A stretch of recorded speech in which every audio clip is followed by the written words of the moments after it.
Hello and welcome back to the. I want to say maybe this is like the first Dark Friend Social of 2023. How sad is that?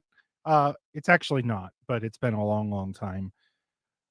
Hello, everybody. I'm glad that we get to do this. My intention was to be doing our live show that I did for almost a year every Monday through the run of the show, and then of course I had to be gone every single week for work on Mondays, so I couldn't do it. So we're here. I'm not traveling this week, and I have a ton that I want to talk about the show. I want to talk with you guys about what you think so far, and then obviously we're going to do some predictions for episode 8. But before we do that, I want to bring on my very, very special guests. Both of them are frequent guests here. And they're a lot of fun. Give it up for Vance, the Bard of the Red Hand. Hello, Vance. Hello. And Sarah from whatseries.com. Like I gotta do a cool dance too, because Vance did it. I'm just happy to be here. Well, welcome. So, did you guys know the Wheel of Time season 2 is out? Yes. Oh, shit, really? I did know. I've been watching it every week. You know, I bring that up because some people don't know that, but so hopefully more people will find out about it, about this really cool show. So it has been a long, long time since we've done this. I think one of you may have been here the last time I did a live show. I think it was for WatCon. It was. WatCon. I was here for sure. WatCon. WatCon. Staff. Okay, so we're going to talk about Wheel of Time. We're going to talk about episode 8.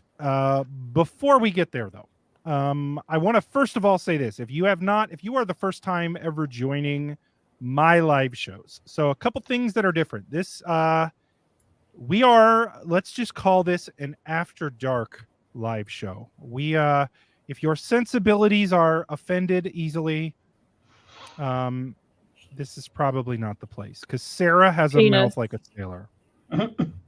Penis. There we go. There we go. She's playing throw that in there. She's playing the penis game by herself. Always. Always. But the other thing that's about these live streams here, for the most part, these are full book spoilers. So we will do the first part of the show. I don't know why I put that up, because we're going to do the first part of the show without getting into book spoilers. But we will at some point get into all book spoilers. So if you're like, I don't want to know anything that happens with the books, I'll let you know at that point. But for right now, you are good. All right.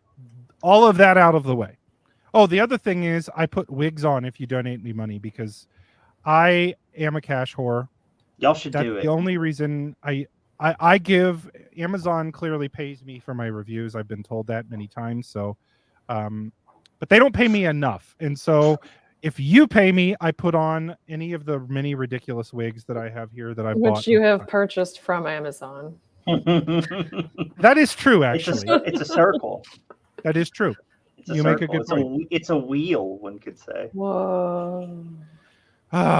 Okay. All of that preamble out of the way. All right. Let's talk, before we get to talking about episode 8, let's talk about the rest of the season. And I know this seems like, wow, why are we just now talking about this? Well, I haven't had a live show to be able to do this in a while. So I want to talk about the season so far. And so I have my thoughts. Okay, hold on. I have to address this. No, that was my sarcasm. Just to be clear, Ashleyan, no, they do not. Perhaps that comment should also have a /s after the end of it. I believe that's also in sarcasm. Yes. Everything I say has a /s next to it for the most part. This is when you use that meme, like, wait, you guys are getting paid? You're doing it wrong.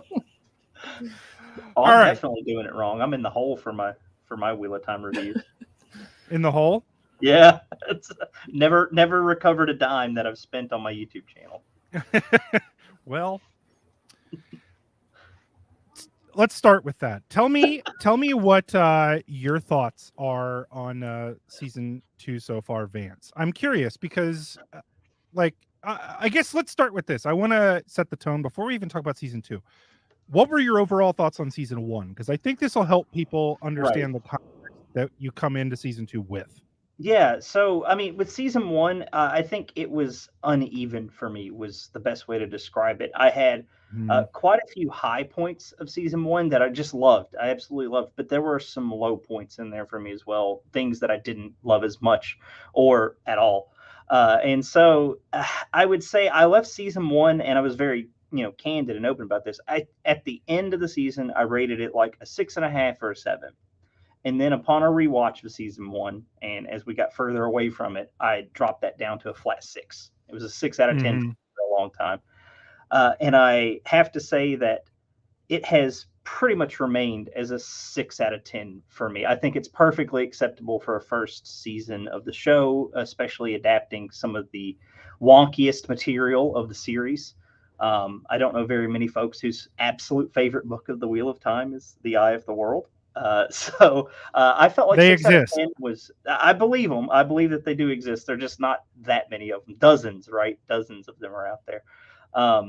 But yeah, I was like, I think 6 out of 10 for me sits where Eye of the World sits anyway within like my series ranking. It's a mid-tier book for me. It's a better book. It's almost a 9 out of 10 on your first reread. I will say that. When you finish the series and go back to Eye of the World, it becomes an immensely better book. Gotcha. But yeah, so I'm hoping season 1 will get that treatment after the wrap of the show. We get, our however many seasons we are going to get, and we can go back, and then it will eventually have that same kind of feeling. So yeah. Now, so for season 2, hold on. Sarah, I want to get your thoughts on season 1 before we get into this season 2 discussion, just so everybody kind of knows where you're coming from. Were you like a raving fan? Were you Were you gosh, I want to say I gave it about a 6.5, around the same as Vance. In fact, I think I was on the show with you, and was it Let's Be Nerdy? We talked about it. And that pretty much hasn't changed that much. There were plenty of stuff that I loved. There was some stuff that I did not love.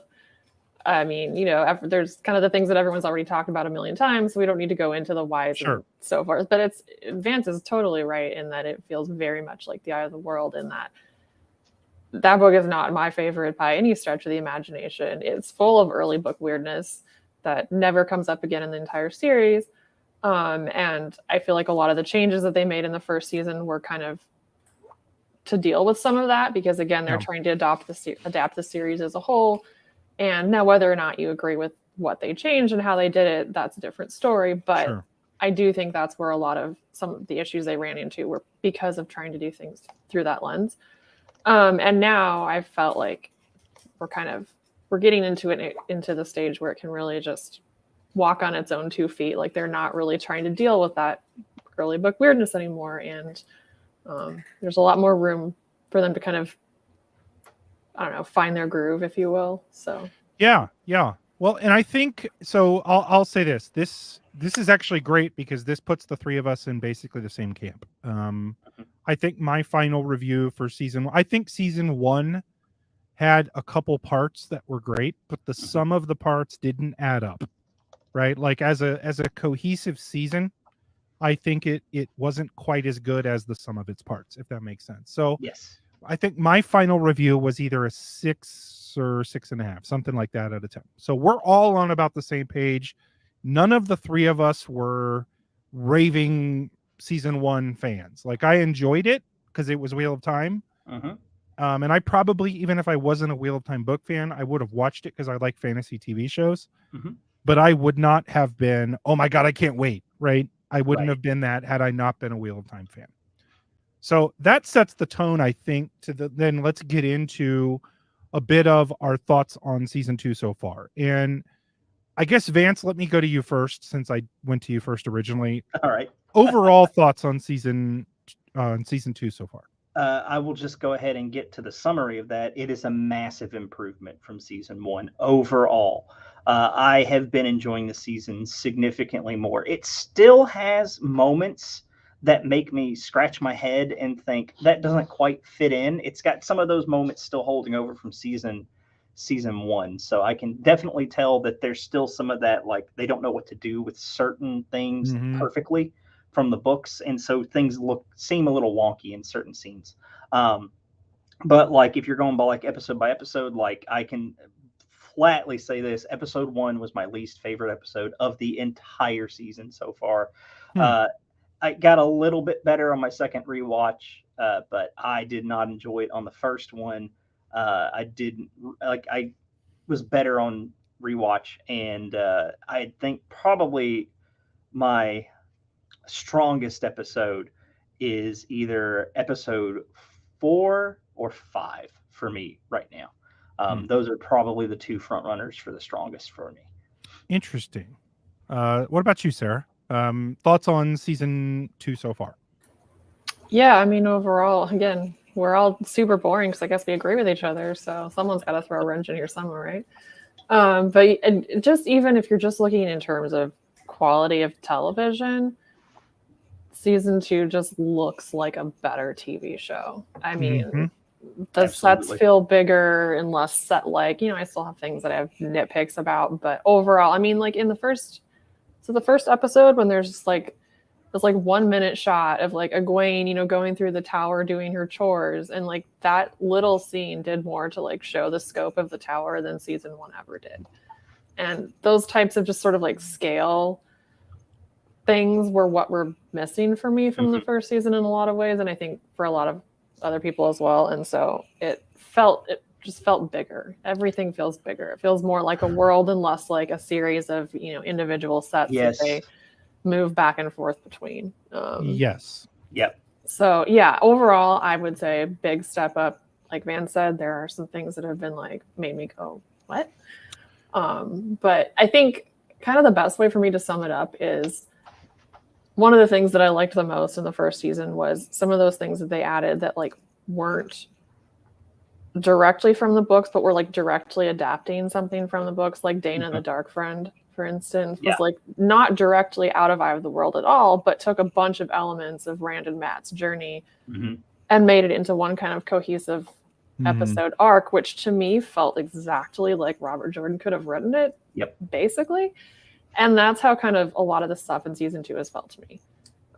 Not verbatim out of the books, but it's like still getting you to the right end result or end state, as far as I can tell. There's some stuff that's still up in the air. We don't know. But a lot of stuff to me has felt like that. Like it's not verbatim, but it feels like Wheel of Time a lot more than some of the choices they made in season 1. And to me, that's even more exciting as a book fan. What was your favorite episode and least favorite episode of season 2 so far? I would say favorite episode, gosh, it's really hard for me to pick a favorite at this point. I would say it's a tie between 5 and 3. And I just 3 because I just love Nynaeve. So I might be a little bit biased there. But least favorite, again, probably a tie between 1 and 7. So yes, I'm pretty much on the same token with you. I'm surprised episode 6 was by far my favorite of the season. I think if I'm looking at the worst episodes, it is to me it was a clear episode 7 was the worst, followed by episode 1. But I don't think episode 1 was bad at all. I just, by and large, this, as you guys have already said, this has been a massive upgrade over season 1, in my opinion. And I guess I have to say this because I am a massive, all 3 of us are massive book fans. And so I always feel like a little bit, I don't get to do this as much in my reviews as I get to talk about kind of candidly here, but to give kind of the framework with which I kind of look at things, because I kind of long ago gave up on the idea of this being a plot adaptation, right? To me, it's a character and thematic adaptation, not a plot adaptation. And I have to separate those two things, which is, and I will admittedly say this, is a difficult thing to do at times. Because there are times where I'm like, why did they have to change that? That was exactly my problem with episode 7. I was like, I cannot take my book reader hat off. Like, it's so hard. Right? I'm not saying it was a bad episode. It's just that was difficult for me. I think there is a difficulty in that, and I'm trying to look at this more from the I'm okay with the change. I'll give them a pass on some of the changes if they execute them well and they make sense in the world they are building. Okay. Where I don't want this to drift to is what I think some of the bigger mistakes, like people love to pick on season 7 and 8 of Game of Thrones. I mean, I love to pick on season 7 and 8 of Game of Thrones. Everyone right? does. It's everyone's favorite punching bag. But if you really look at what they did wrong, it wasn't plot. It was the fact that they started breaking the rules they built. Yep. Does that make sense? Like, that's when it failed, was when Daenerys transported across the world on her dragon while Gendry ran in the snow, right? Yeah. Like, that didn't make even a little bit of sense, right? And he doesn't skip leg day, okay? Right? Yeah. Real fast. Well, they just started making things happen for sake of plot, and there have been times where that's happened, but by and large this season they have done a good job of making good television, as you guys put it, right? So some of the changes I think are I give them a pass when they're executed well. When they're not executed well is when I get irritated. And I would say my biggest frustrations with season 2, and they haven't been large obviously because I've been rating it very highly, but have been certain plot lines that they have killed it, like done awesome on certain plot lines, and utterly not screwed up, but like just made boring plot lines. Like, I think Land's plot line is boring. I think everyone pretty much agrees with you. I don't. There are folks who are medium on it and don't like it, but I don't really know of very many people who love it. And I mean, even like I've been watching the show with my wife. She's a non-book reader, right? And she's like, I can't remember who this lady and her 2 guys are half the time, because sometimes we're here with them and other times they're not. But when we're with them, nothing fun is happening. That's literally what she told me.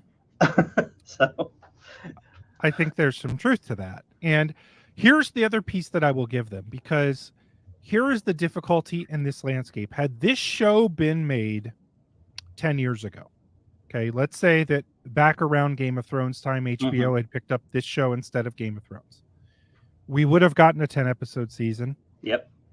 It wouldn't have been the budget that we got, but they would have had more time to tell the story.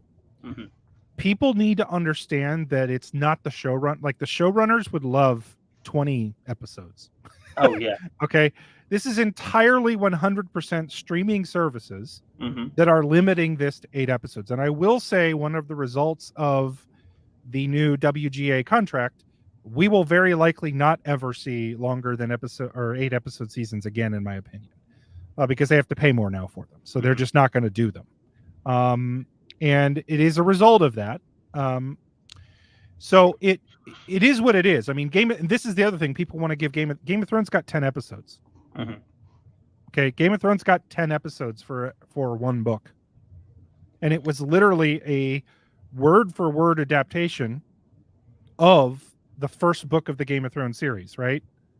Like, pretty close. I mean, it's almost word for word. If you guys have ever seen that, so people love to use that as an example, and it's not apples to apples, because they literally got a book written by a screenwriter, number one. So it was written for this. It wasn't like unable to adapt sort of like some of the stuff in real time. And they got 10 episodes to do it. And it's a less CGI heavy thing because there was no magic, right? People have to understand there's no magic. Not a lot of very visual and in fact, they especially as it continued to go on, they cut down on basically all of the more mystical plots from the book series, other than the dragons. Yep. So yeah, they did not lean into that at all. Oh, and by the way, George R.R. Martin wrote them. Like, he wrote the season essentially. So people have to, it's not an apples to apples comparison. So I think the hand that they're dealt, like, they are having to conform a longer series. Okay. Much longer series, far more content. They're having to squeeze into fewer episodes. And so that is a monumental challenge that they are going to make. What I believe, they'll make mistakes, in my opinion, because they have to. And and there's stuff that's going to get left behind. All that being said, I'm not trying to make excuses, because at the end of the day, I still have to like it, regardless of whatever their excuses are.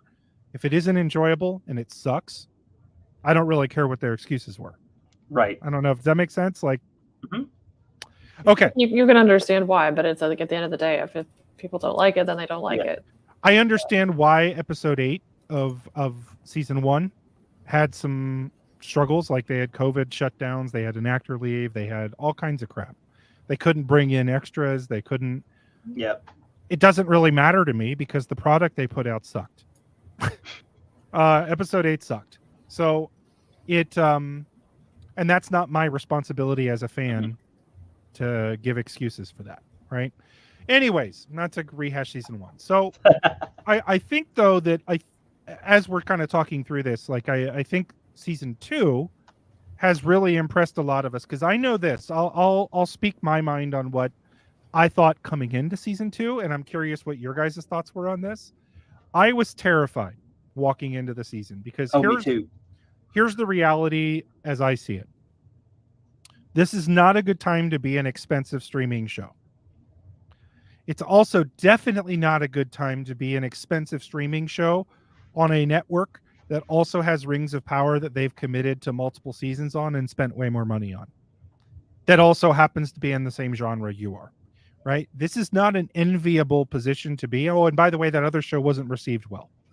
So, like, it's a weird set of circumstances that Amazon finds themselves in here. And then you have the 2 strikes. All of this coming into the season had me worried, because if episodes 1 and 2 were bad, like bad, you're going to lose people. Like, if it was episode 8 over again, you know, it's going to suck the life out. But I think quite the opposite happened with that. I think the season has gotten better over. I mean, aside from the fact episode 7 sucked.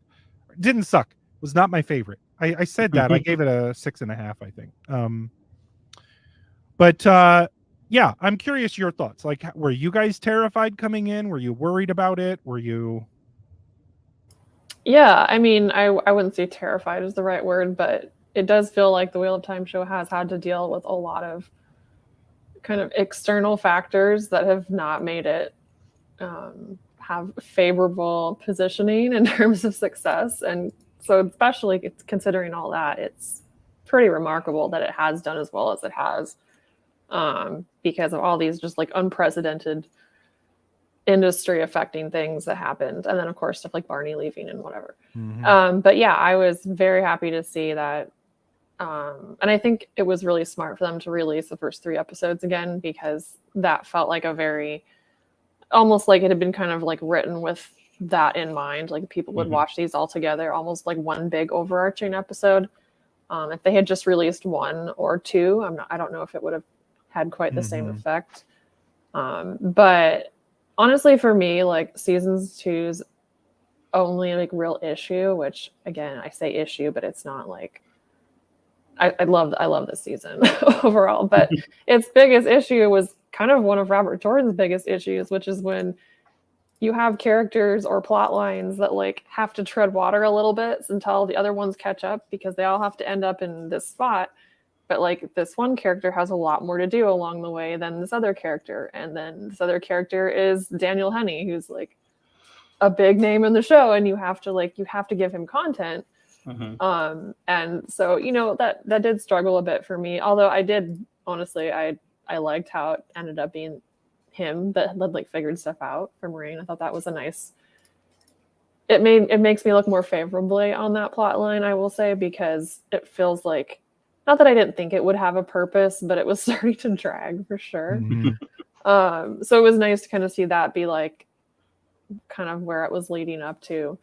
But yeah, honestly, that's, like I said, that was one of the things that the books famously struggle with, especially certain characters mid to late series, certain plot lines that I'm sure all of the Robert Jordan originalists would say should be cut from the show, even though they think that the book should be adapted verbatim. So, you know, but yeah, I was worried. I am much less worried after seeing the reception from the fans and from the audiences.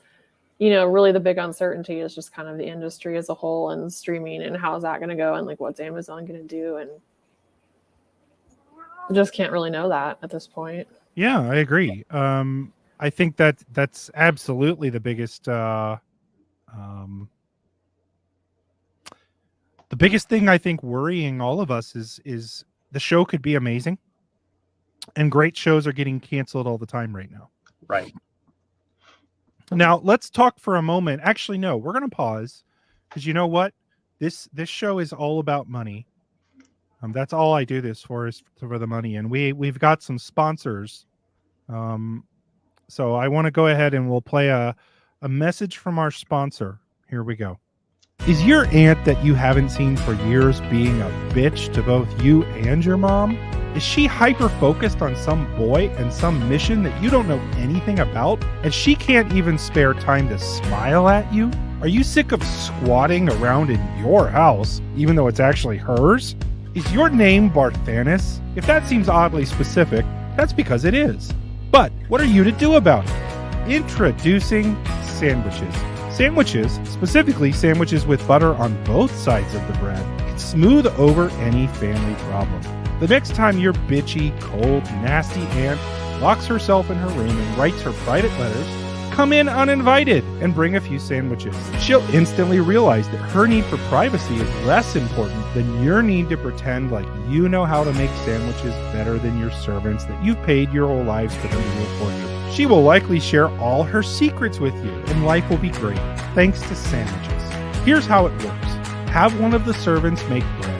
Yes, people are starving, but this bread is important. It's for your sandwich. Once that's done, have them slaughter an animal. It doesn't matter which, you're just going to use a small portion of the meat anyway.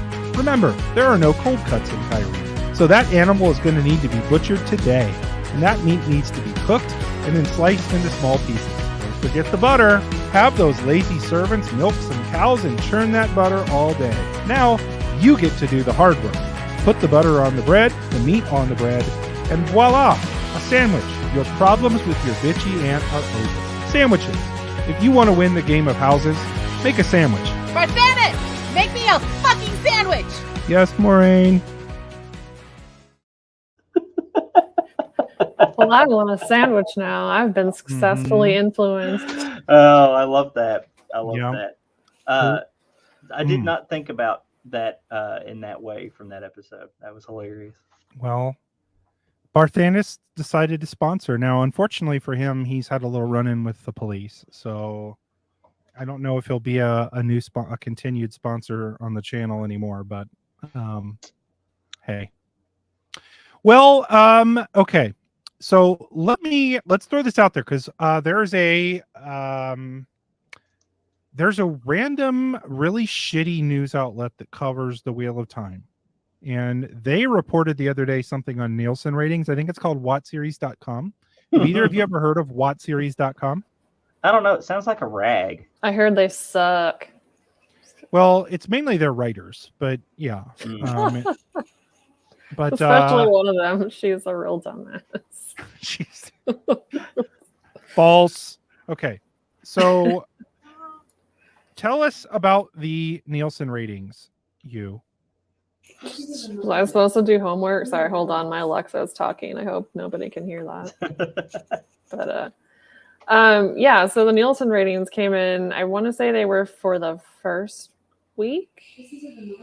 I'm going to have to go and refresh my memory on that. But there was definitely a decrease from season one, which I don't think is surprising. No. Because, I mean, considering the strike both strikes that have been going on, one has ended, but the actors, which are one of the biggest draws, especially in certain markets, are basically unable to promote it at all right now. Yep. And that, I think that is hurt. I don't know how much it's hurt. It's pretty hard to say. Hello, Kat. Well, so I was talking about this actually a little on TVAD, which is the podcast that commercial comes from. And I think it's good to help frame this for people, because I think the mistake in this day and age that people make is mistaking movies and streaming television to be one and the same. Okay. and thinking about the way they market a movie. So let's take one of the bigger movies of the year. Let's look at Oppenheimer, right? Oppenheimer, Barbie movie, Barbenheimer, both of those movies very heavily marketed, right? All over the world. Right. The marketing budgets for those movies more than doubled what Wheel of Time cost to make. Okay. Now, they obviously made their money back. But to put this in perspective for people, when you're expecting movie marketing, right, where they're running ads on Monday Night Football and they're putting like it's on television everywhere in the world because this is a worldwide show. And by the way, it was very big in other countries. So they're not just marketing this to the United States people. You have to put into perspective, that's not where marketing is done for streaming shows. Here's what they do, and here's why it's free. This is why the actors not being involved hurts so much. Rosamund Pike shows up on Jimmy Fallon, right? And there are people that watch Jimmy Fallon. It's free advertising. Jimmy Fallon loves it because he gets Rosamund Pike on there. Rosamund comes on, talks all about her show, shows a clip, right? That's free marketing that they use the actors and actresses for, and they do that everywhere. So she'd run the circuits of those things. She'd go on The View. She'd go on, right? Daniel Henney would pop on a random talk show in Korea. Like people downplay that as a marketing piece. That's how marketing is done for streaming shows. They do interviews with websites. Like that's where this comes from. It's not running ads. That's never how it's been done outside of my biggest disappointment. And this is where I won't defend Amazon. Amazon has not promoted it on the platforms they control to the level that I think they should have. I'm not expecting, like I said, to see it on network television during Monday Night Football in a Wheel of Time ad. Okay. That's not where and that's, again, I want to highlight how big of a deal it is that the actors are not involved in promotion. Because that's typically a massive part of marketing for these shows, like beyond massive part of it. That's how they reach a wider audience. But I think Amazon could have done a better job pushing it on their platforms. Okay, do you guys have thoughts on that? I agree. I mean, so my Prime Video, when I go on there, it pushed it on the profile that we had watched it on previously. But when I swapped profiles, because we have multiple, this is not a lick of Wheel of Time on that other profile. And I thought that was strange considering that it had just come out. And I was like, why is this not like the first thing on here? What's going on? Yeah, I don't know. Other than I see it on Twitter, of course, all the time, but I'm on Twitter all the time and a lot of people aren't. So I don't know. I've seen a lot of folks comment on various other channels. This is out. I didn't know this was out yet. Yeah, it seems like, I mean, they know like who previously watched and like they, you know, they could be like, hey, here's a banner on your homepage. Season 2 is coming soon. I mean, maybe they did that for a lot of people. I never saw anything like that personally on my Amazon home screen. That doesn't mean they didn't do it anywhere, but it is like that is data that they have and they control, and it does seem like a little bit of a missed opportunity.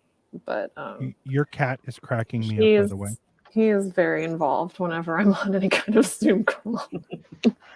It's primary. It's lap time. That's what it is. Well, but yeah, like you were saying, like I did hear people say, like, I didn't know season 2 was out yet. I mean, I have friends that are casual. Some of them have read the books like once, you know, years ago, and some are just general fantasy fans, and all of them, like, I had to be like, hey guys, season 2 is coming out, and they're like, oh, I didn't know that, cool, and like they've been watching it and enjoying it, but they didn't know.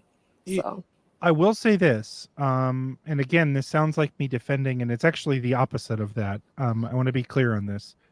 I think Amazon is deserving of criticism for how some of this stuff has been handled, but I want to be very clear to separate corporate Amazon and the people doing the marketing.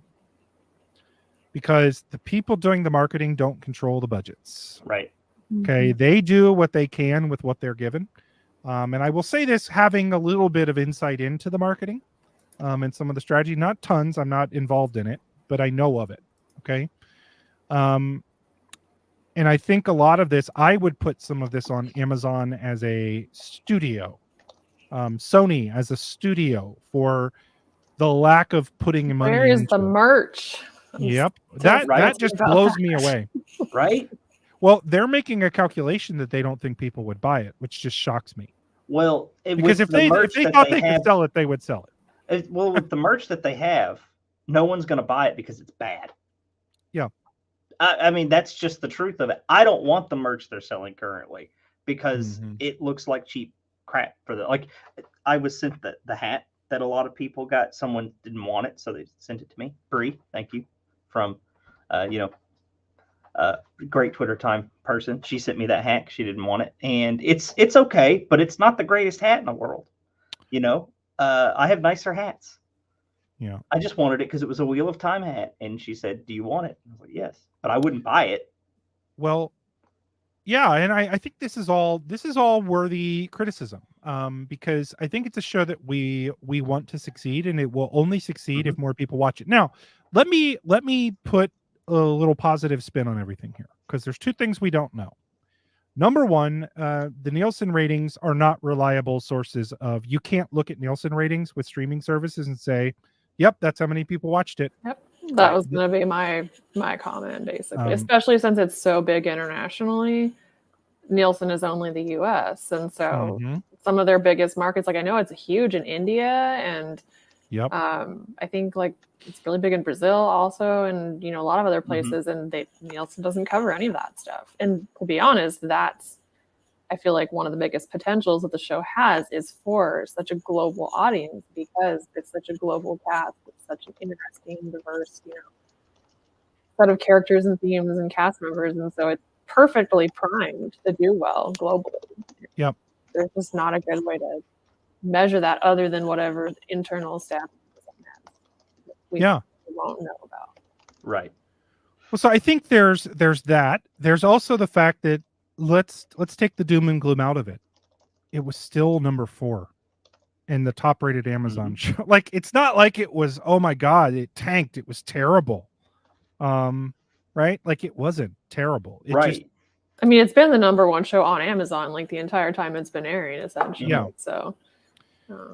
So I throw that out there because I think that's important for people to understand, and it also will probably build. Like, this is the difference. So Rings of Power premiered very highly and then just fell off a cliff towards the end.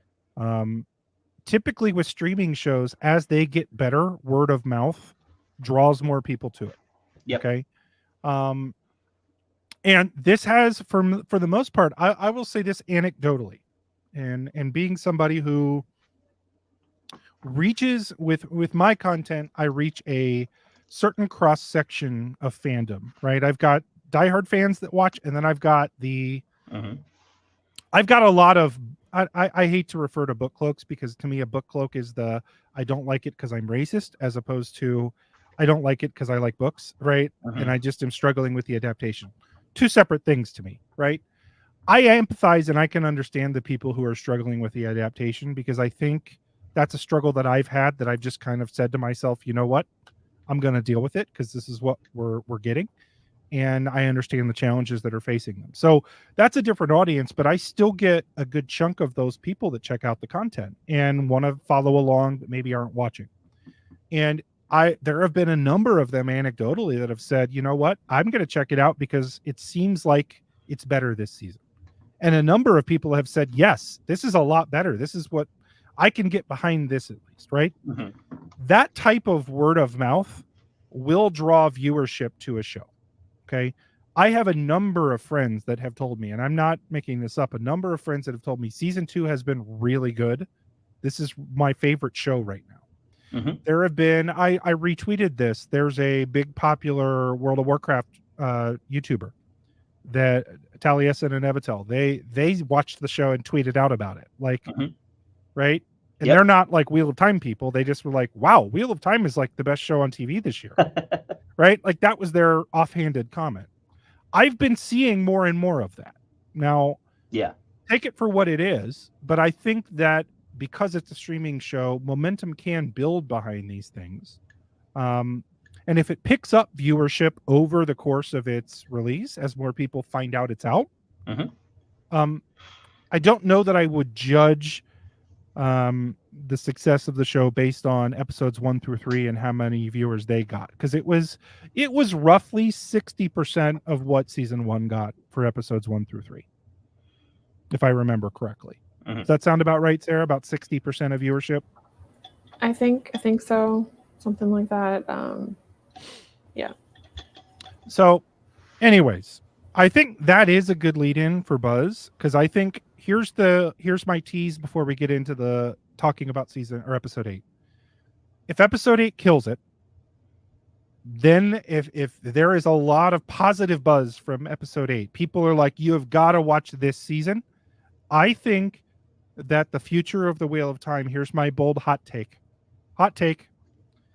The Wheel of Time's future hinges on, right now, on season 4 being greenlit, hinges on how well received episode 8 is. Because if they nail the landing, then I think people will get behind the show. It'll have a lot of viewership. If we have a repeat of episode 8 of season 1, I think it's over. Okay, I think if it has that same reception, I don't think there's a chance. So that being said, there's my tease. We have to pay the bills, guys. I don't know how other way to put it. This show is all about money. And so it's time for another commercial. Hey there, Tarvalin residents. It's Kink Month here at Erotica Sedai's Pleasure Palace, and we have all new items that will help you explore all of your most kinky desires. Have you heard about the mysterious visitors from the far west that have landed on our shores? The Shanshin bring all kinds of new kinky treasures for us to get excited about. To all you doms out there, we have just the thing from our Shanshin inventory to take your roleplay to the next level. Come down and pick up our special pacifier ball gag for your sub. Nothing will make your submissive feel like you're in control more than our special golden ball gag that doesn't even let them scream. Also new to the Pleasure Palace, we have 7-spoked domination wheels you can tie your partner up to and have your way with them. Nothing says sensual and erotic like being tied up shirtless in the desert. Our selection of intimacy-themed terangrial has also been updated. We have a new selection of heron mark dildo terangrial, but be careful. Make sure you can live up to the heron mark. But our most popular toy is currently on sale. If you come by today, get 20% off Loyal's Sausage Finger, a life-size replica of Loyal's sausage-size fingers. You know what to do with them. Come get them while supplies last.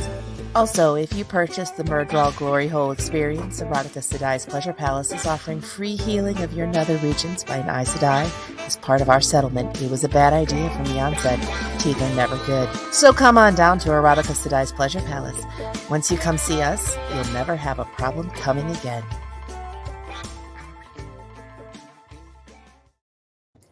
I love that last line. I hate that you just said Murdraw Glory Hole. I am personally offended by this. Holy shit. It was a bad idea, I think. Nobody wants the teeth there. Nobody wants the teeth there. Nope.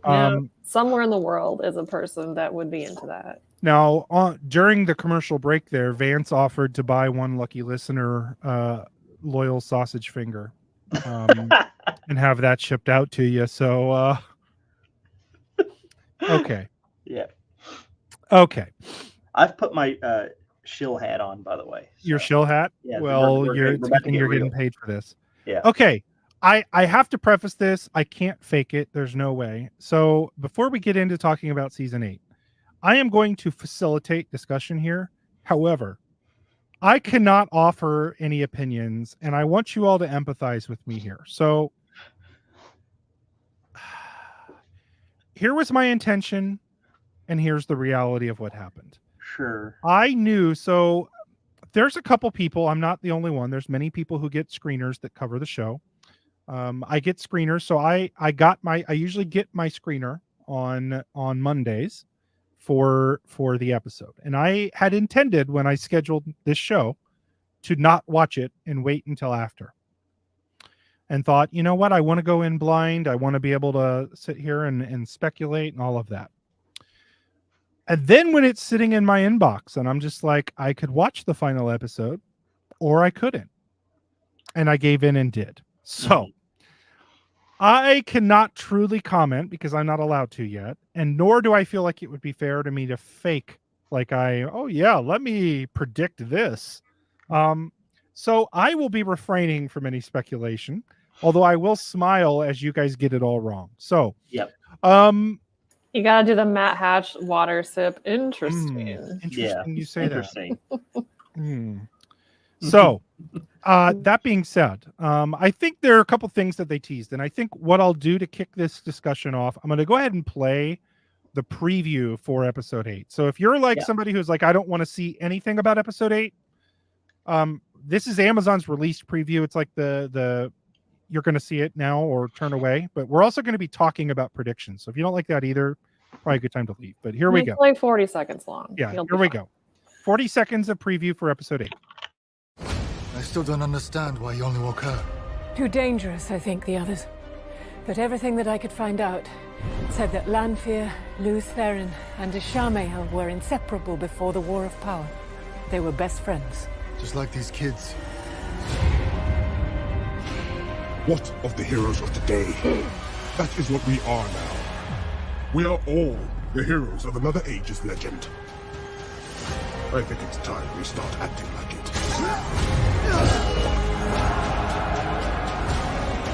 Many people will wake from the dream today. To the tower! For the Lion Genoa! If you keep fighting him, you'll turn them all to the dark.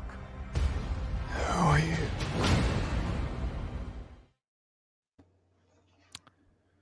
Okay. So, yeah.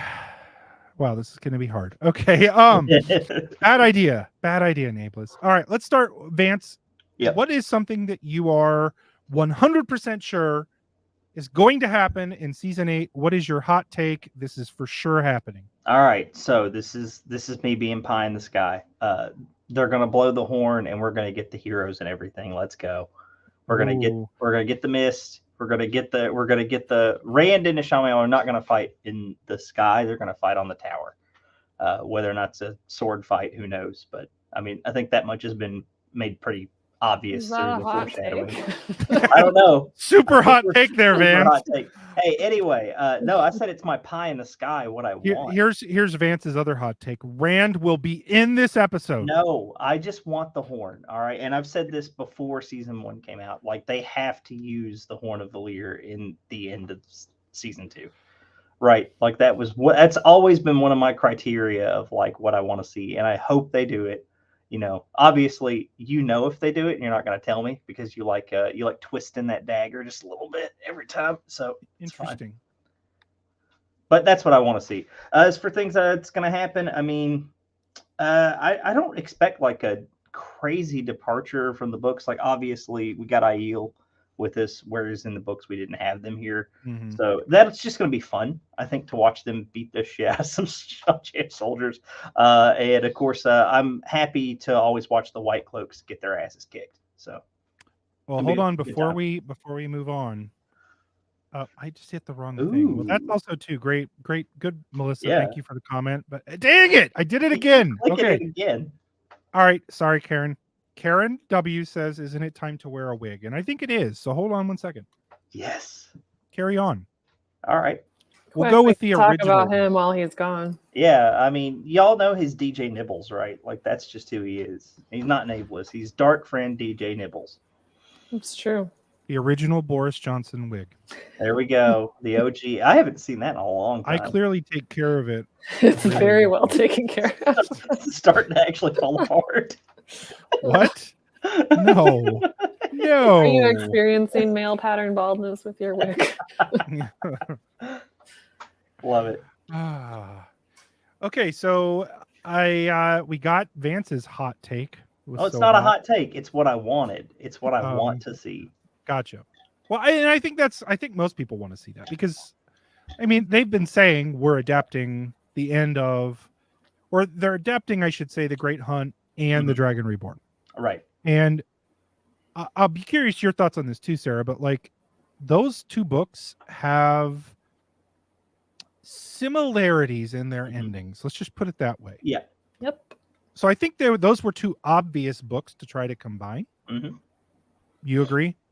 Yeah, I mean, they have similarities through the entire book, to be honest. Like, especially with the girls, you know, they get kidnapped, they get out, they, you know, they're hunting something, and like, there's very similar plot beats in each book. Although, of course, the specifics are different. But so yeah, I think they were good to be combined. I mean, they've definitely. This feels more like they've adapted. It's mostly been like the plot of the Great Hunt with. Some stuff, mostly like character development, pulled in from the Dragon Reborn, especially for Rand, I would say.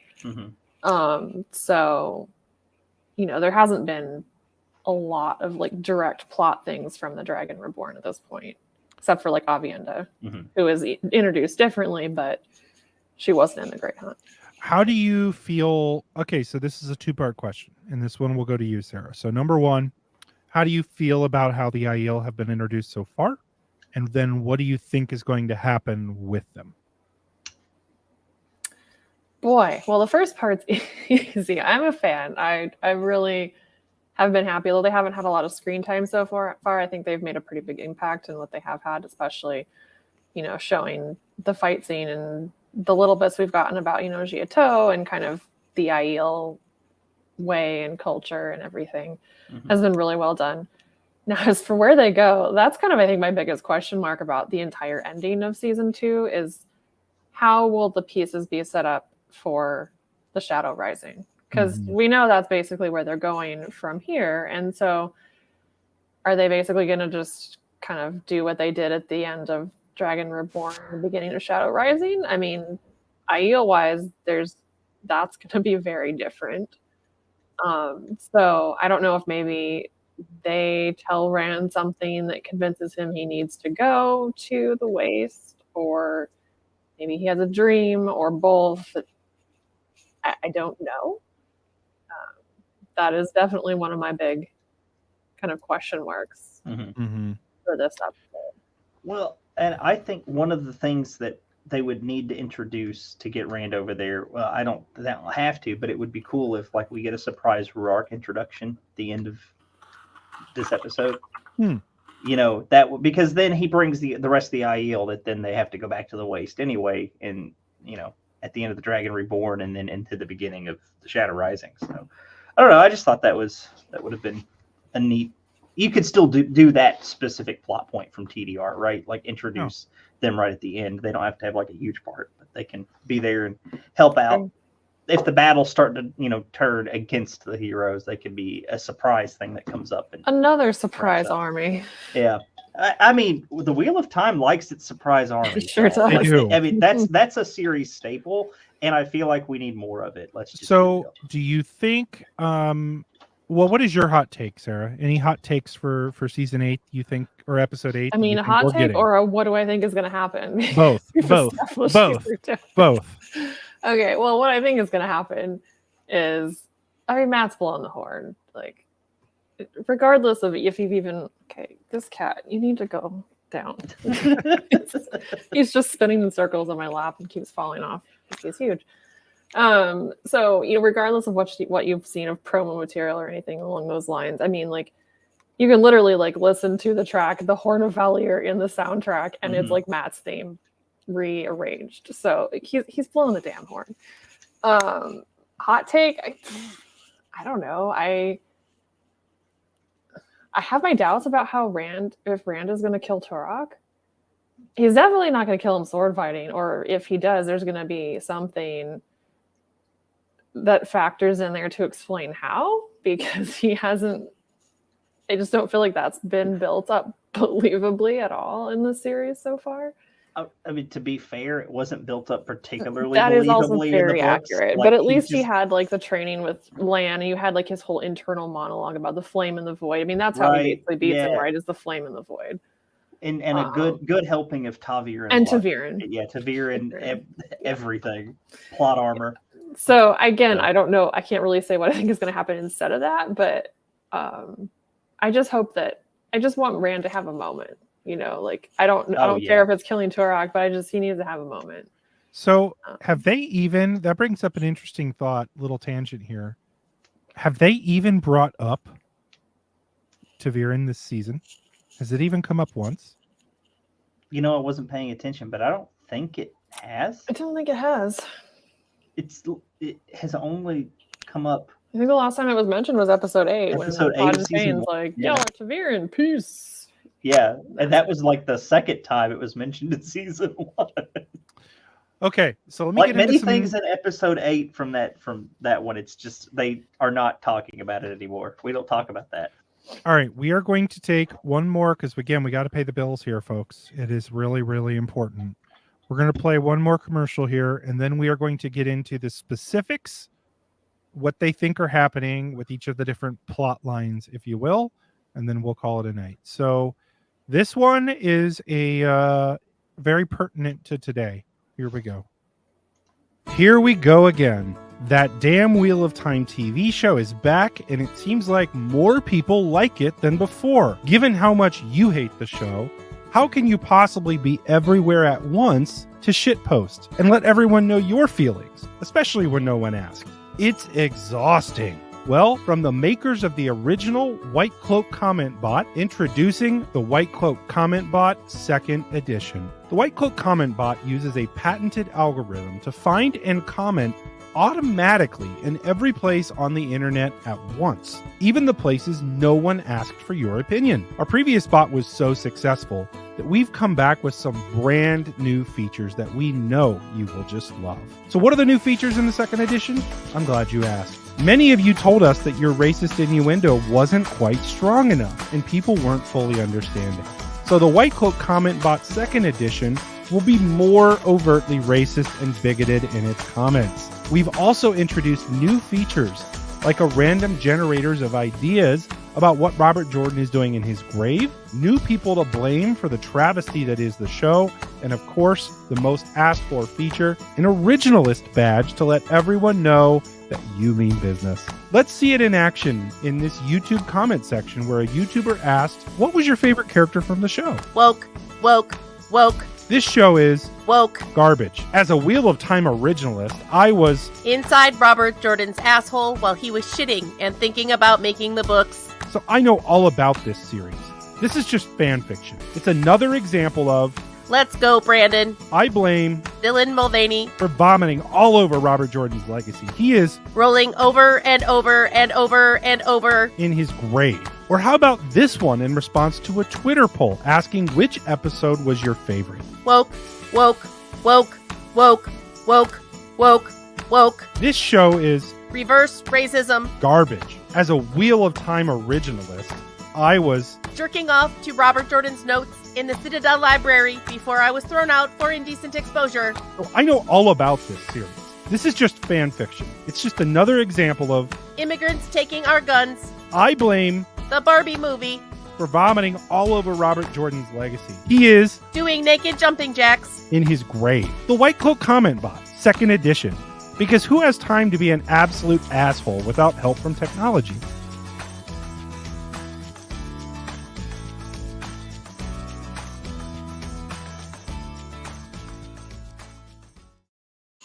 My lord, that was hilarious. Never gets old. Yep. So if you guys are curious where these commercials come from, I have a podcast that I do with Jess, the Armerlin Seat, with Lesby Nerdy, and a new co-host, which you will have to tune into this week's episode, which drops tomorrow. I have a feeling you all will enjoy this new co-host. I'll just say that. But our episodes drop Tuesday mornings, wherever you get your podcast, Tarval and After Dark. It is a, how would you describe Tarval and After Dark to somebody who did not, has never heard of it before? I mean, obviously those commercials are a good idea, but yeah, it's like a variety comedy podcast. You do some actual news coverage, but you have a good amount of time dedicated to like skits and kind of funny and satirical. A lot of depravity, honestly. Yeah, I mean, it's just a lot of depravity, which is a lot of depravity. Yeah. Yeah. Well, it is Tarval and After Dark. So hey, it's good I have been getting this question a lot. So how is Recappa doing? So this podcast originally, Recappa Sedai, was a part of our podcast. Recappa had an accident about a year ago.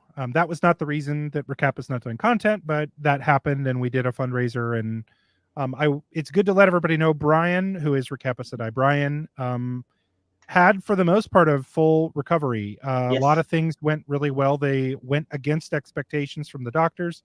I don't like to talk about it too much because Brian could. And it is just to let everybody know Brian is good. Brian came to WatCon this year. He was there with his brother. It was a lot of fun, but I always so respect his privacy. And so, but yes, Erotica is doing great. And yes, so thank you for all the support. His recovery was a long time, and he recovered much better than was originally thought. So he was very, very appreciative of everybody kind of showing up to help. But yeah. Okay. Let us get to the predictions, and we will start with, what do you think is going to happen with Matt? Give me, I mean, obviously you guys have already said you think Matt's blowing the horn. What else is going to happen with Matt? And I guess we should start by saying Matt was left off in Ishamael's arms, asking after an acid trip. Yeah, after no, more than acid. I think those were like magic mushrooms or something. But yeah, after that, he was in Ishamael's arms, asking, "How can you make it all stop?" So, predictions for Matt this episode. I think he's gonna. I don't know how he will get a hold of the horn. I've seen some people speculate that he might be goaded into it by Ishamael, who thinks that like he'll blow the horn for the shadow. But I don't know. That feels a little bit far fetched. I do think that regardless of how he gets the horn, he may have like, you know, it'll be kind of this character moment. Like, am I really a good person? And then this just kind of will prove that for him when they do show up and fight for the light. And he, you know, he does something heroic to help his friends, and it's like proving to himself that that he's not just a piece of garbage, which is kind of the arc they've been going with for him so far. The whole like stabbing Rand vision thing, I have no idea how that's going to play out.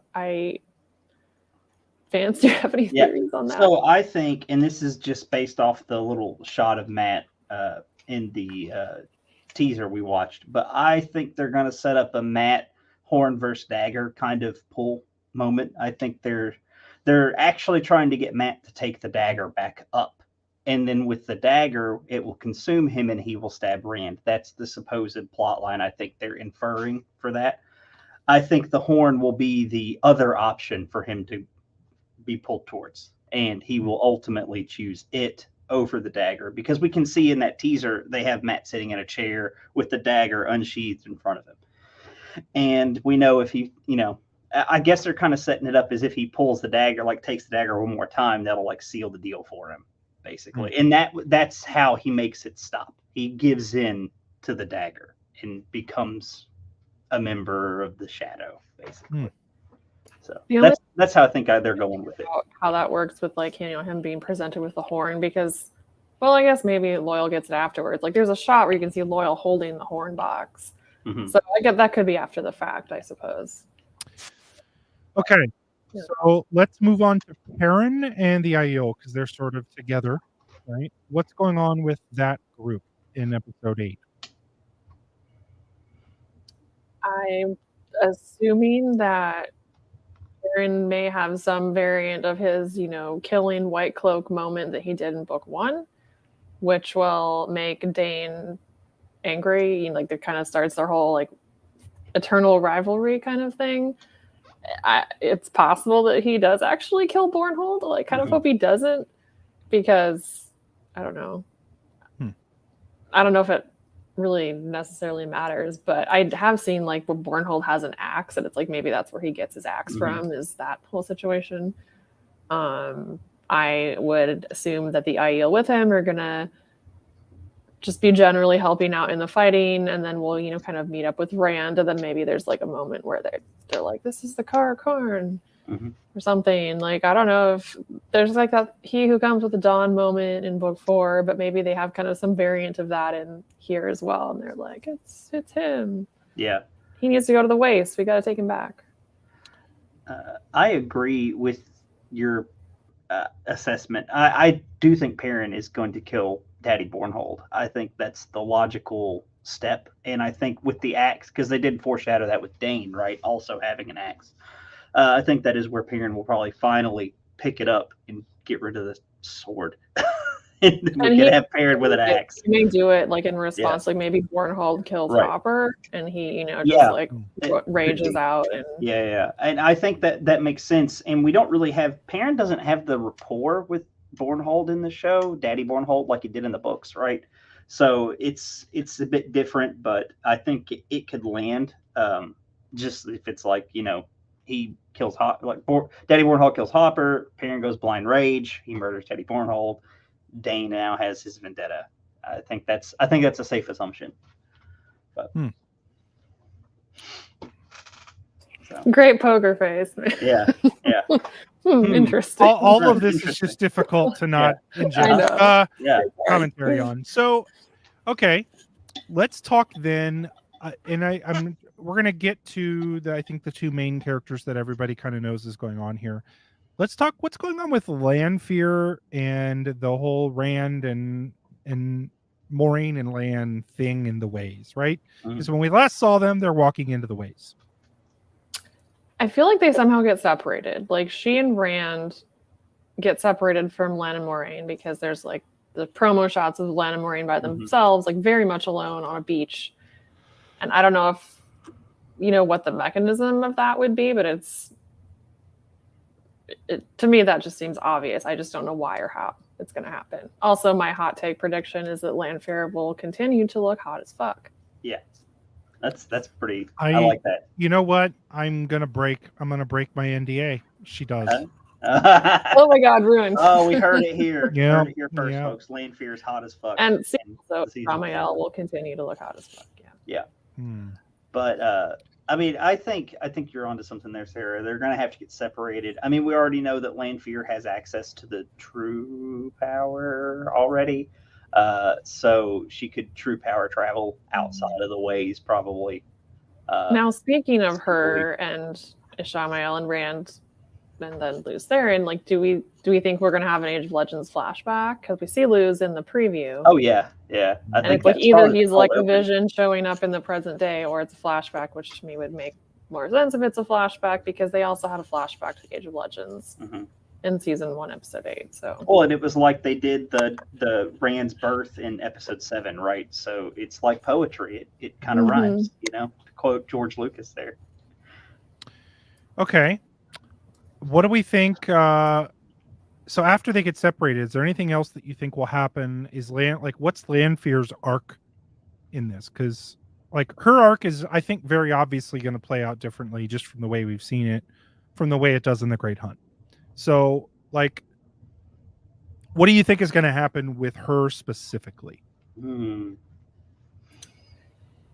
mean, she wants Rand. It's just kind of like, that's always been her kind of primary motive. It was her reason being behind basically everything. And so the question is, what will she do with that when she has him? Is she going to try to maybe stand against Ishamael in some way? I don't know. I don't know, man. Vance, you got any ideas? Because I'm out. Yeah, I mean, I'm getting like a little poke and prod here from Nae'Blis that something's going to be different from how it goes down in the books. So no, I'm simply saying that I think her plot in this season has been different. Right? So how does her ending end up present in this? I mean, I think with the way they have the pieces on the board stacked, her ending from book 2 could basically be the same.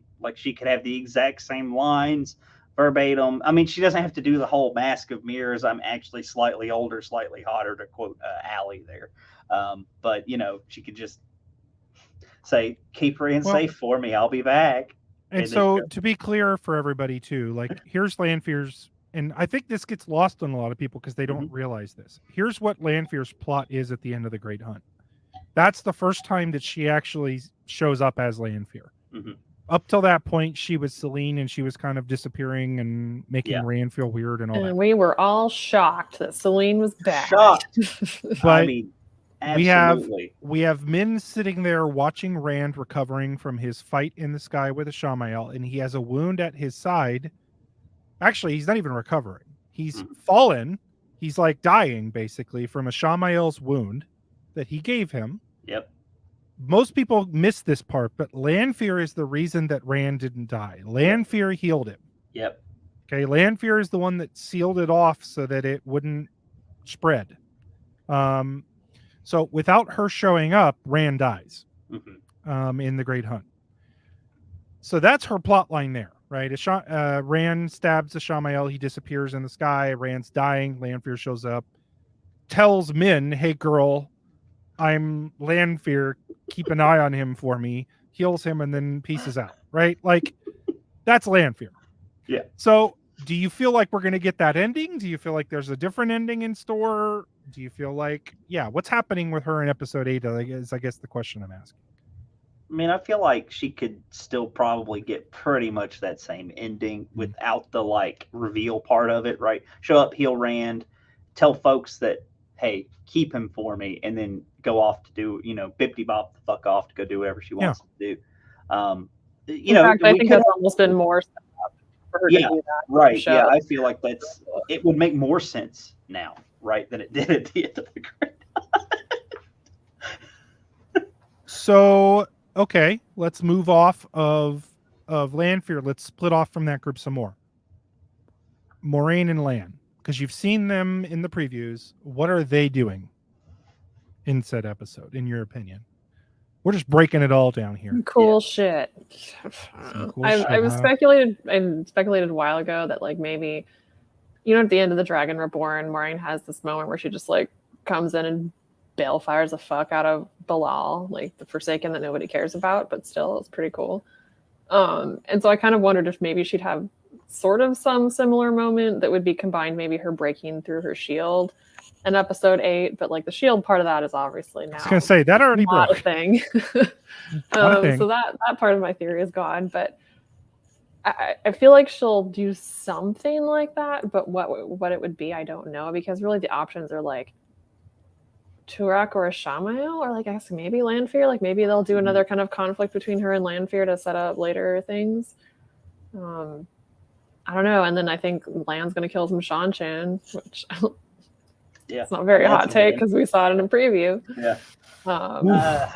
That take is blistering hot. So blistering. I mean, the question is does Maureen balefire somebody in episode 8? I think, right? Like that's the obvious point from the Dragon. Because it feels like balefire they will be definitely introducing as like one of the only surefire ways to kill a Forsaken now that they've found. You can't slit their throats and they don't die. But I feel like this would be too soon to permanently kill a Forsaken. They haven't even talked about how do we kill them, right? Like they've only found out they're unkillable. And so I will personally be a little disappointed if they force the balefire in this early. I want there to be a little bit of like discussion about it. I want it to be talked about. I mean, I know that we don't necessarily get that in the books, but I feel like it would be a little less confusing because there's a lot of confusion that comes up from balefire and its various uses in the books. Like you can go read 35 plus page long forum threads about the intricacies and metaphysical impacts of balefire. So I'd rather have them take their time and get it right. So that way they don't end up using it and breaking a bunch of their established rules later on. Balefire is one of those things that they can fuck up real bad with. Okay, here's a balefire question for everybody. And hey, forgive me if it's graphic. You take a dump in the toilet, and then you balefire it. Does it end up back inside you? This is not theory land, okay? It's not how strong the weed is, right? Okay, just checking. Okay, if you use the Choden call to balefire the... I mean, it could end up back as food on the plate, right? Like ultimately. Oh, speaking of Theoryland, hey, that weirdo. We can ask Matt this question. So Matt, answer in the chat for me. Matt Hatch from the Dusty Wheel. If you balefired your own excrement, would it go back in you? This is the type of hard-hitting questions that people come to the channel for. Oh boy. Okay. Back on While topic, we're waiting on quick. Matt's answer. Yeah. While we're waiting on Matt's answer. Another option for Maureen too is like maybe she helps in some way with like breaking the Aes Sedai, the captive Aes Sedai out of the Shan-Chan captivity. Okay. Yeah.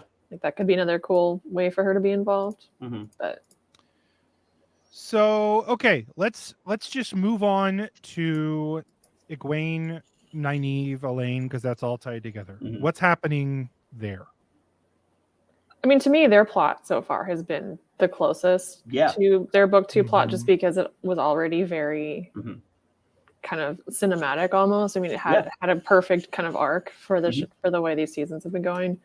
I'm guessing that's going to play out pretty similarly to the end of the Great Hunt. I don't know if, Elaine will like meet Rand. There's kind of a couple preview shots that made some people think, oh, like maybe she meets him when he's injured, and it would be kind of like a nod to the way they met in Eye of the World, where he falls off a wall and she meets him. Yeah. I hope they interact in some way.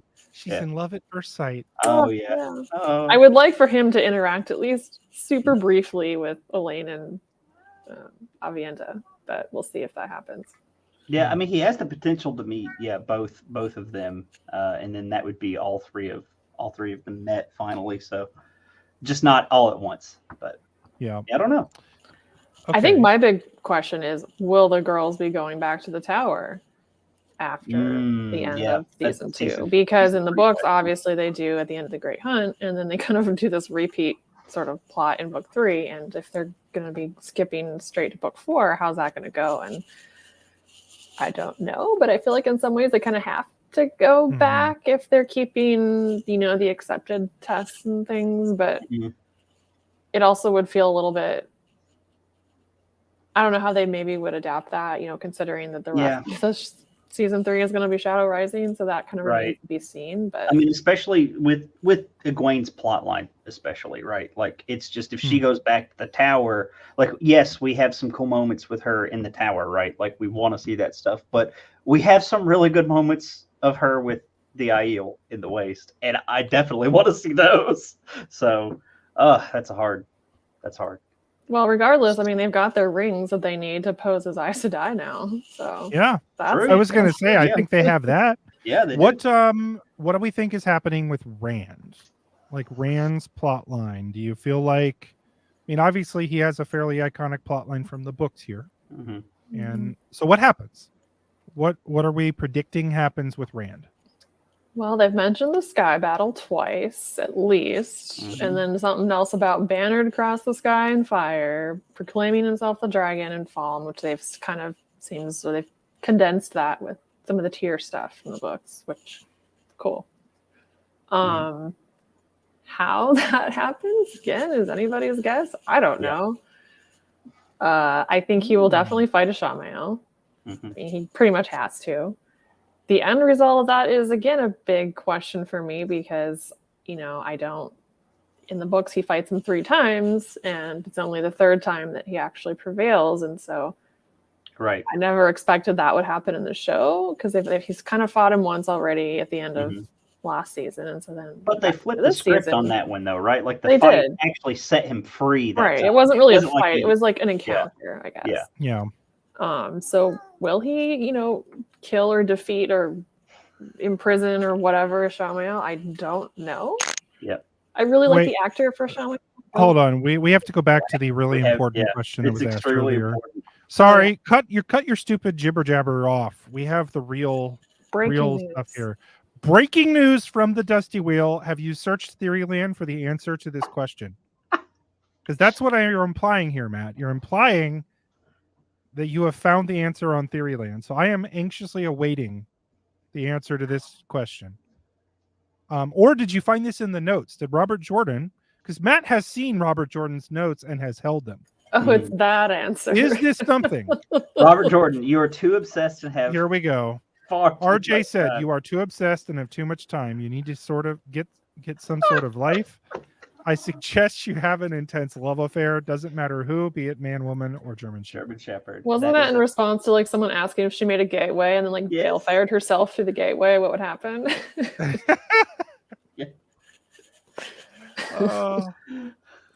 That's so funny. the answer is you're thinking too much about Balefire. Stop So it. we have our answer, We have although our it was answer. not the answer we expected, but it was the answer we needed.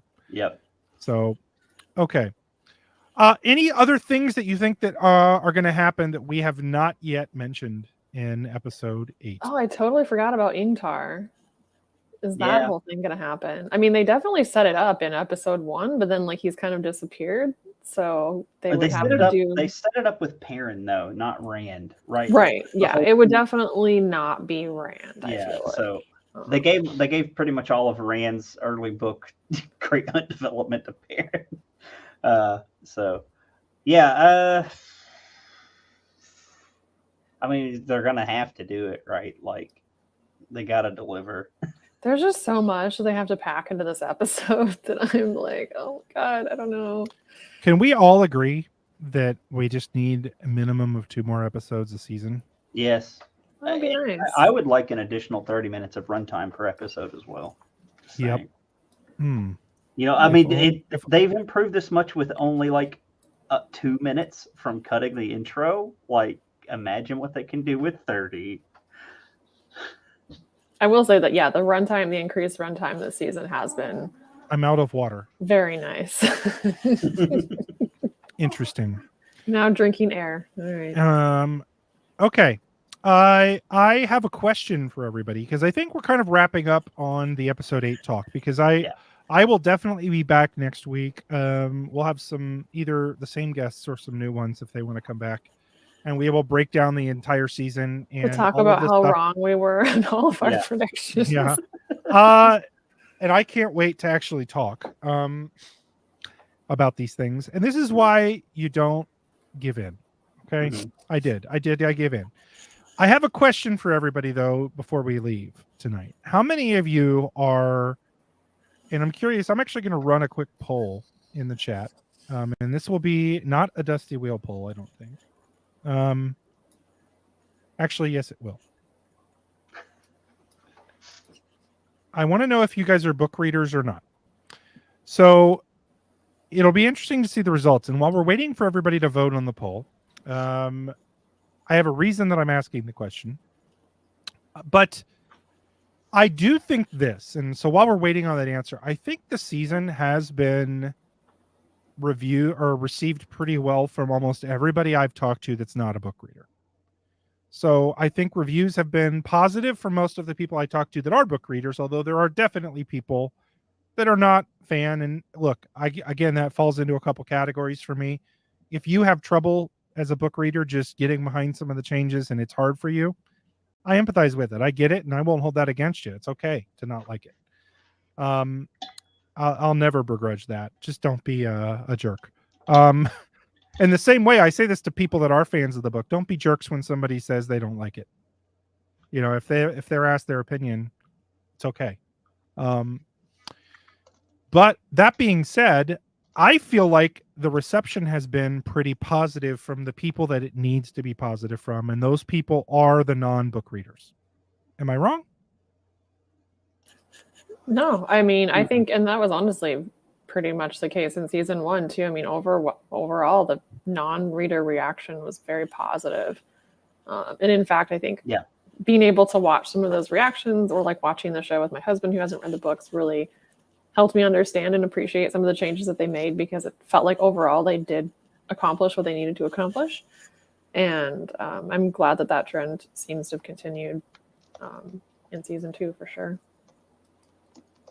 Okay, so my poll, we've had a bunch of votes, at least enough that it gives my point. We have a lot of book readers here. I am going to play another Tarval and After Dark clip just because it's funny to me. That will make more sense if you've been a book reader. We'll just put it that way. I think it is mild spoilers if you're not. So if you don't want to hear something that could be a potential spoiler, this is a deleted scene, if you will, from the books. So we will leave it at that.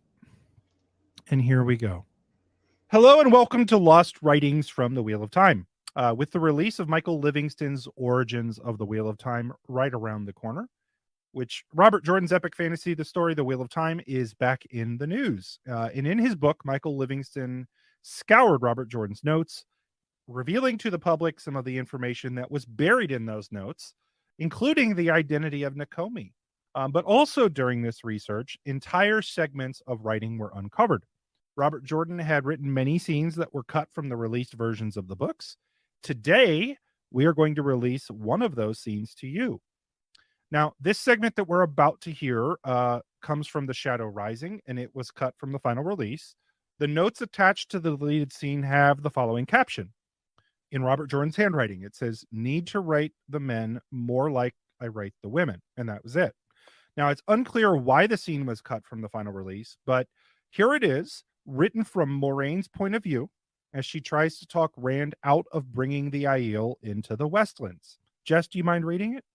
I would love to. All right. I'm channeling my inner Kate Redding. Ooh. As Moiraine walked up the dusty stairs that led to Rand's audience chamber in Ruidian, her face calm serenity, her thoughts were nothing close. Rand al'Thor was infuriating and ignorant. She had dedicated most of her life to finding the Dragon Reborn and guiding him, and he was going to throw all of her work away, all of her plans, in one move. She reached the door, or what could be called the door. It had no actual door, and one of the maidens had hung strips of cloth that served as a barrier to entry. She brushed right through and entered, intent on pushing Rand to the right course of action. She had always believed that she could turn anyone to her way of thinking, and much of the time she had been right. As she entered, Rand al'Thor was standing in front of a group of 6 men who sat on cushions on the floor. Rand was a strikingly tall figure, especially compared to her, standing more than 2 heads taller. His height, red hair, and gray eyes indicated that he was Aiel, but his clothing belied that description. He was dressed in a coat of blue silk with red dragons etched in on the sleeves. His trousers were also blue, with room carved for his ample crotch. Moiraine suspected that in another time she would have liked to lay her head down on that bulging mass between his legs, but this was not the time. As Moiraine entered, Rand continued to speak to the men on the floor, ignoring her. So, he wants to ignore me? Well, Moiraine thought. The men on the floor, the clan chiefs of the Aiel, looked uncomfortably at her and then Rand. Ruark, the clan chief of the Tardad Aiel, uncomfortably smoothed trousers, readjusting his penis. The other chiefs did the same, showing their growing discomfort at Rand ignoring her. Bale went as far as to stick his hand in his pants and readjust. Possibly he had an erection. Moiraine wasn't paying attention, though. Her eyes were locked on Rand. He made his best attempt at ignoring her, but he knew that no Aiel would remove her. Then Rand spoke. Moiraine, I see you decided that you could join this all-male meeting. So be it, although I think you'll find that you don't belong. You got here just in time for the clan chief ceremony. Moiraine had heard of this. It was a ceremony that signified the clan chiefs devoting their clans to he who comes with the dawn. Oh, good God. I know it's coming. The wise one had not known what would be involved, and in reality, Moiraine did not care. This boy wanted to have his ceremony, he could do it, and then she would set him straight. Rand turned back to the clan chiefs. Begin, he said, cold-faced. But only men may be present for the ceremony, Han, the clan chief of the Tomanel explained, looking disgusted at being asked to perform this ceremony in front of anyone not male. She is nothing. Begin. I bring change. Rand was cold as ice and hard as iron. The chiefs obeyed, disrobing. The first to step in front of Rand was Ruark. Ruark completely removed his clothing, his ample penis dangling between his legs. It was no wonder he was able to please 2 wives. Lord. I devote my clan, the Tardad Aiel. I am male. Look on me and know I am male. Then Ruark began shaking his hips and causing his enormous penis to spin around in a whirlwind pattern, mocking the appearance of a windmill. If Moiraine had been a brown, she would have likely taken notes on the ceremony as each clan chief followed suit, stripping off their clothing to bare their members. Some of them were large and some were disappointingly small, but each and every one said the words and made the windmill motion toward Rand. Finally, Rand repeated the gesture, correcting Moraine's imagination. The boy was certainly no boy. Never in her life had she imagined. The writing cuts off there, as though Robert Jordan decided against continuing this scene. But nevertheless, the swearing of the clan chiefs and the ceremony associated would have been an interesting addition to the story. Thank you for joining us on Lost Writings from the Wheel of Time. Until next time. I cannot believe you're able to get so far without breaking. I can't, like that just...